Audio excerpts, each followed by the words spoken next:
আবাল মার্কা সাংবাদিক কোথায় থেকে শাকিব আসলো? খান আলাদা, চঞ্চল চৌধুরী আলাদা সিনেমা তৈরি করেন, দেখবেন শাকিব খানের দর্শক কমে গেছে। শাকিব খান আলাদা সিনেমা করলে শাকিব খানের দর্শক কমে যাবে। তাহলে প্রিয়তমাই এত রেকর্ড করলো কেন?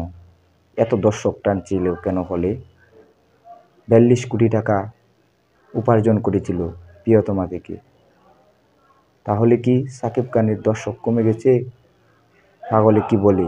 আমিও কিন্তু গুলোই সিনেমার প্রমোশন করেছি, আমি কি মাগনা করেছি প্রমোশনের ওই জন্য? ছেলেটা আমাকে সাংবাদিক কিনা জানি না, ওই ছেলে বলছে আমি গোলই সিনেমার প্রমোশন করেছি টাকা কি?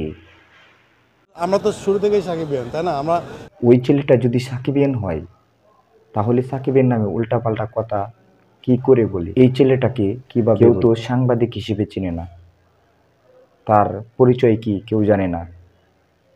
সে ভাইরাল হওয়ার জন্য সাকিবের নামে উল্টাপাল্টা কথা বলছে। সে ভাইরাল হতে যেন পারে, দর্শক যেন তাকে চিনে, সেই জন্যই সাকিবের নামে উল্টাপাল্টা কথা বলে অনেকেই ভাইরাল হয়। যেমন ইকবাল,